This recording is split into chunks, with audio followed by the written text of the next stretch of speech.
Hey, Paul Haysom here in downtown Victoria. Today on Chamber Chats, we're going to be talking about public safety and the impact it's having on businesses. And to do that, we're going to chat with Chamber CEO John Wilson. We're also going to sit down with Inderbir Singh from Western Canada Security. And we're going to pop into the Bard and Banker to talk to Matt MacNeil from the Victoria Pub Company. This is Chamber Chats.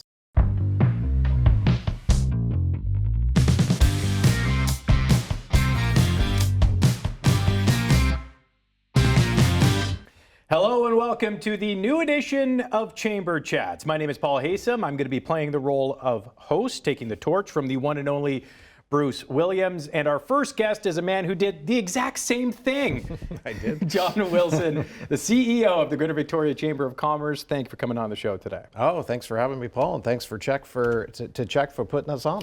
Okay, so you and I are going to be talking about public safety in downtown Victoria and the impact it's having on businesses. But at the time of this recording, you've been in the job for about 6 months now. 8 months now. 8 months now. Sorry, okay, yeah. I undershot it. 8 months. How's it going so far? It's good. It's lots of fun, very busy, but really enjoying it and talking to lots of businesses, lots of decision makers, governments at all levels, and we think we're making some traction and. Conversations are being had that weren't had in the past. So we think things are moving in the right direction. Moving in the right direction is so key. Is it tough to gauge process or progress sometimes? And how do you do that? Absolutely. Well, I look at it and, we've heard of this many times before that, the key to any problem is to realize you have a problem and then you can start talking about the problem. And I think the problems we had, especially with the safety and disorder in this city, in our city, was kind of not talked about enough and left behind the curtain, so to speak. And I don't think that's the case anymore. I think it's front and center, and governments at all levels are talking about it. Businesses are certainly talking about it, but I know our general community is talking about it as well. So. I think we're making progress, and there's certainly more to be done, but as long as we're acutely aware of the issue and making progress in that direction, I think that's a good thing. I think it is as well. So let's keep talking about it. Let's talk about just public safety in downtown Victoria and the impact that it is having on businesses, something that you've been talking about for a while. But just how bad is it in your eyes right now? It's challenging for sure. Paul, as you know, I was born and raised here, spent my whole life here, so is my wife. And we see a significant change in our city, particularly in the last 5 years. Now in this role, talking to our 1,400 members, both mom and pops all the way up to big corporations, they're feeling the pain of the downtown core. I mean, you probably hear yourself, many people saying, I don't go downtown. Why would I go downtown, right? We need to stop that narrative altogether. Downtown is a beautiful place in Greater Victoria. It is a regional downtown for all of Greater Victoria. We need people, the community, to feel safe to come downtown. We need our businesses to feel safe and their staff and their customers to feel safe to come downtown. That isn't the case right now. 80% of the people we've spoken to have felt unsafe in the downtown core. 11% vacancy rate. We certainly would like to see the offices get people come back to the offices in the downtown core. There's just not enough people on a daily basis down there. And as such, it's creating a lot of safety and disorder issues. Now, the city has, stepped forward with their safety and well-being plan, but they can't do it alone. There's all levels that have to step up and support, including the province, including the federal government, including the business community, and nonprofits and the community as a whole. When you talk about all levels of government coming together, and I know you want the police involved and security teams involved, what does that look like and what does that timeline look like? Because it's tough to get all these groups together and to get that progress as you were talking about. Yeah, well, I think, the timeline is now for sure. And we are trying to talk to governments at all levels about this. Certainly, Minister Krieger knows our views, and we believe that they need to support the municipality. I mean, the city of Victoria, it's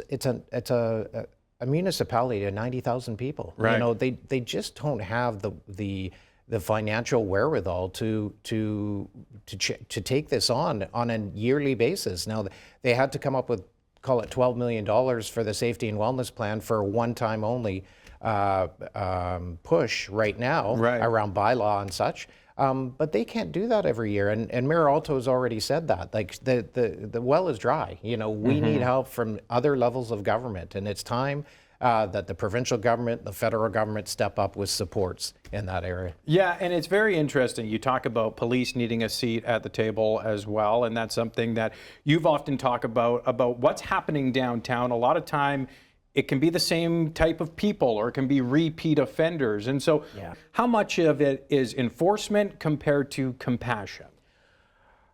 Wow, that's a great question. Well, Chief Wilson comes, as you know, from the Lower Mainland, the Greater Vancouver area, and has certainly seen this firsthand as the deputy chief over there. She has mentioned, which is scary in its own right, that in comparison, Victoria is in worse shape right now than Vancouver. That said, she does have a plan, more beat police, more arresting open drug use on the street, and you know, there's around 30 repeat offenders that the police have to deal with almost on a daily basis. Some of these have warrants for their arrest in other provinces. We have a system through the province and through the federal government and the RCMP to bring these people back to their provinces to be held into account. But that system's broken right now. We've talked to Minister Krieger about getting that system back into play to help. Something that you've been talking about, which I was very interested in just kind of hearing some more on, is that it's the businesses that are shouldering the cost here a lot of the ways. And could you elaborate a little more on that? Absolutely. Obviously, there's cleaning up the next morning after someone's been in their doorway. There's vandalism issues around glass breakage. There's simple getting staff to want to work in the downtown core in some areas, and in turn, clients to come down there as well.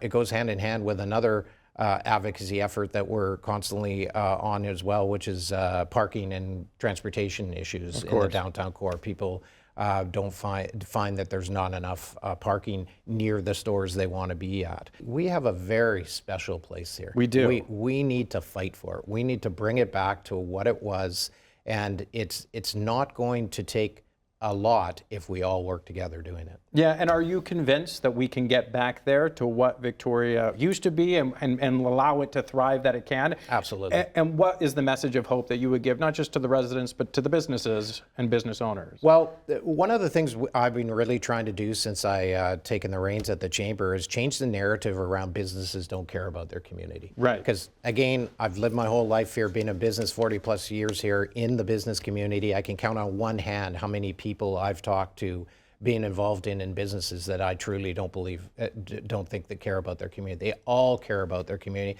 And why wouldn't they? Their families, their employees, their businesses in the community. We all love this community. We care about it. And the business community wants to help with the change. They want to be spoken with instead of spoken to. And they understand they have a responsibility in this process as well, side by side with governments, with police, with the community at large.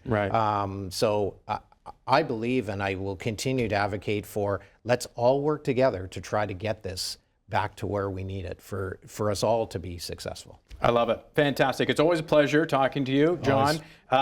Don't be a stranger around here with our new Chamber Chat setup. You're welcome anytime. That is John Wilson, the CEO of the Greater Victoria Chamber of Commerce. Much more still ahead on Chamber Chat.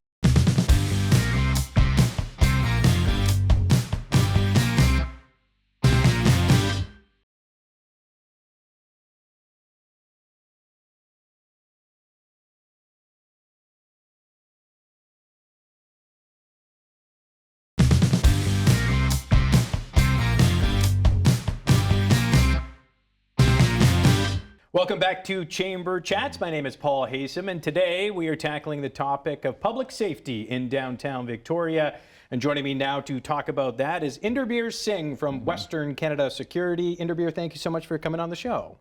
Thank you, Paul. Really appreciate the opportunity and thinking of me to be worthy of this show. So really appreciate supporting any public safety initiatives in town. Well, you're certainly worthy of the show. I may not be, but you certainly are.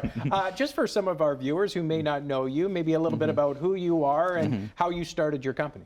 we started purely as a security guarding company, looking at the need in our region around public safety and what we can do to support and making our neighborhoods more safe and more vibrant. I personally started as a security guard myself, and didn't know nothing else to do with my life, and here I am entrepreneurially started to fix the biggest problem of our region and trying to do my little piece in that. Wow. Well, you're certainly doing a big piece in that. And you started your company in 2022. I'm interested to see how much things have changed over the 4-year span since you've started your company, at least in downtown Victoria. Since I've been in town, I've been living in Victoria from about last 8-9 years now. Wow. And there was a time when I was on the field myself, and there were only handful people who were causing trouble on the streets, and now we lost that number. We lost that. It's just new face every day. Every day. And what I have seen also is it's more violent. The violence has gone, I think. The violence has ramped up. Yeah. So that's my personal opinions and observations over the years. If you're comfortable in sharing, what kind of things are your team members dealing with on the streets right now? It could. It can go, it's a pretty wide spectrum. It can go from someone pulling a weapon out of their backpacks. It could go from not ideal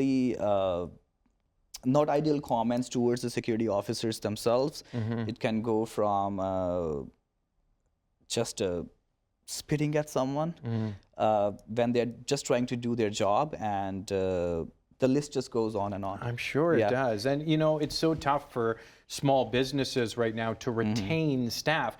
I'm sure it's the same for you. How tough is it for you to keep staff members who are dealing with this on a daily basis? On the positive side of that, I think we have a really good relationship with our entire team. So it's like a family, and we have so that's why we are always ahead in terms of staffing. We have some really good resources for our staff to support them through the mental health challenges that they deal with on day to day. Right. And just providing them the resources for just being able to talk to us, talk to me directly. Yeah. But staffing has been a challenging, very challenging in our industry. I bet.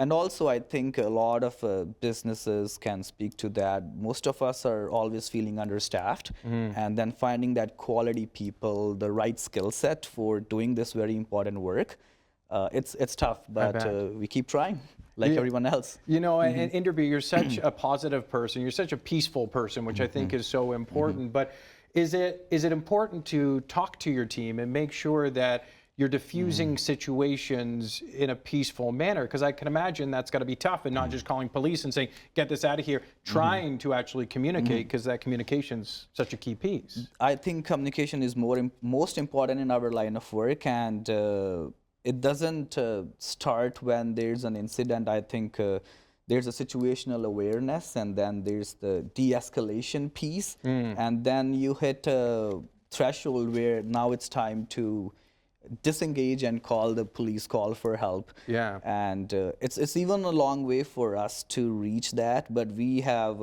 initiated those de-escalation training programs, not just for our team, but even we are helping other businesses downtown and support their organizations. So the team have some tools in their playbook that when they're dealing with something, at least they can refer to that training, that program that they received. So I think de-escalation communication is the key. We are not law enforcement, but we really help law enforcement do their job. Yeah. You and I have talked off camera before about not being so reactionary and being more purposeful with the action. Can you elaborate on that a little bit? Our region is facing the problems that we probably have never seen in the past, and we are very slow to engage, react to that, and we are very slow to even have those processes in place. That risk assessment combined with the technology, combined with the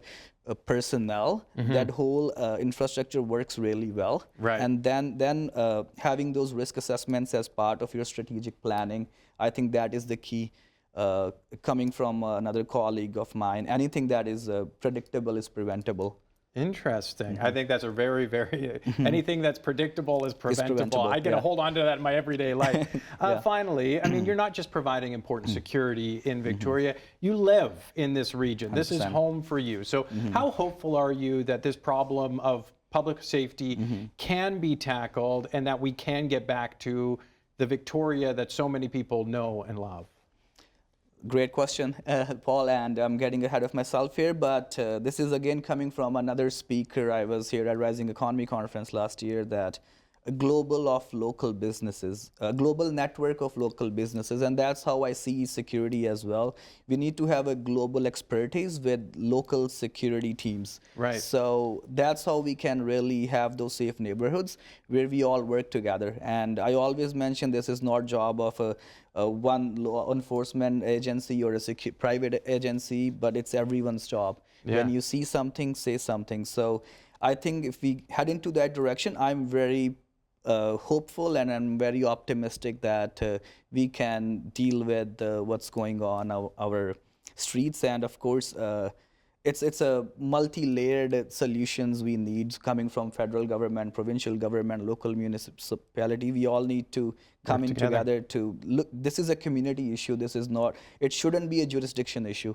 Yeah. It affects all of us in one way or another. That is Inderbir Singh, and we have much more chamber chats still ahead. Stay with us.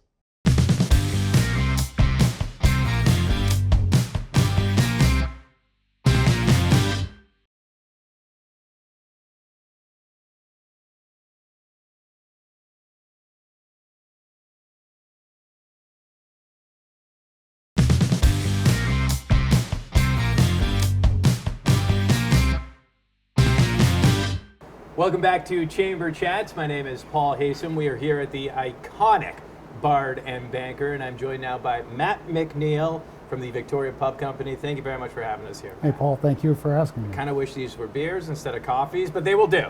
It's 5 o'clock somewhere, but just not here. Indeed. Just before we jump into the topic at hand, which is public safety and the impact on businesses, I want to just kind of get a sense of who you are and what the Victoria Pub Company does. Yeah, my family and I have been in Victoria since 1997. Wow. And at that point, I had some pubs in Calgary and one in Banff, and one we were just completing in Whistler. But Vancouver was home for my wife and I for our whole lives and generations before. So British Columbia, born and raised. And in coming here in 97, I thought there was a bit of a void in the pub industry. Neighborhood pubs were all the rage, very difficult to get. And I was fortunate enough to get my hands on a building in Oak Bay. And it's today the Penny Farthing, which is the first one of the Victoria Pub Company here. 25 years at the Penny, 22 years at the Irish Times now. And in the Bard and Banker, we opened this in 2008, and we're in our 18th year here. And we've been very fortunate. It's well, 3 iconic places in the Greater Victoria area, and that's kudos to you and your team for what you've done. But we are talking about public safety on today's episode and the impact that it's having on so many businesses, big and small, across the capital region. So is there a way to fix this through a business perspective? There is. I mean, having grown up in Vancouver, I saw Hastings and Carroll. Me too. And my mom, as a little girl, was told to stay away from that. She's from there, and her mother's from Vancouver as well. Right. So they watched all that. But back then, it seemed it was the fishermen and the lumberjacks and the miners coming to town with their pay packets, and they were drinking beer and fighting. Right. It's a little more serious today. For sure. Yeah. Or a lot more serious. And I understand why people stayed away. There is a movement afoot this time with our police chief here, and Chief Wilson has made it very clear what she's going to do and has started to do. Yeah. And it's like the pebble in the water. The world works in concentric circles, so the focus is on where the pebble gets dropped, and the ripple effect will come. Right. I know that the businesses further out than Old Town wish it was fixed right away, but this is not a light switch, You Paul. can't do it, no. It takes time. They've committed money. They've committed energy, effort, and a thought process that they believe will work. And if people in the area understand that small businesses have moved out and they're not coming back. Yeah. I'm a little tied to these buildings. I can't. Right. But nor would I. I believe in old towns. Things do go in cycles, and when you get the right energy again, I heard our mayor say that there's No more homeless coming. There's no more funds for any more groups to come. It's not that we don't have a social conscience. We all do. And we talked about that when we created the Clean and Safe team in 2004 with the first BIA down here. Right. We were aware that we needed to help because the city can't do everything. And we're still helping with that Clean Right. and Safe team. Yeah. It's important. And little businesses and bigger businesses can still play their role. It's not a corporate town. This is all small businesses. Some start big and end up small, unfortunately, but it is small business. And we need to chip in and buy into what our leaders, and we need leadership. Yeah. When there's a void, we see it and we feel it. We hope that we've turned the corner with that void. Do you feel like we have? It's early days, Right. you know, and I don't want to say yes, but I know when I see the bylaw officers working with the police in these groups all over the downtown core. Right. Often they start in the old town because tourists are here. Right. Those that still are here, and it works out. But there's a lot of people who live downtown, and there's another 12 or 10,000 people when Skyline's finished building all the way up Yates in a few years' time. They're going to call downtown home. So you have to have a strategy. Yeah. And I really applaud the strategy that the city and every city has had in the last 20 years. People want to return to urban living. When you have that kind of momentum, people go where people are. Yeah. And they say, oh, gee, I went to a movie and I went downtown for a beer after. And no, they're not all going to ride a bicycle. We live in 5 months of rain. So these bike lanes aren't used a lot of the year because we're not dressed enough to take our wife downtown to the Bard Right. or any place else while she's sitting on the rat trap behind, right? It's just not going to happen. But I applaud the energy and the efforts. I'm just not sure that if I was asked whether they're in all the proper locations. People do want to come downtown, and to make it an exercise in frustration, it shouldn't be that. You have to make them want to come, and you have to allow them to get here. Matt MacNeil from the Victoria Pub Company, thank you very much for your time, sir. Thanks, Paul. Always a Nice pleasure chatting talking with with you. Yeah. Yes, that's been our first episode in the new edition of Chamber Chats. Of course, you can find us anytime on Check Mobile, and you can find more about the Chamber at victoriachamber.ca. Chat soon.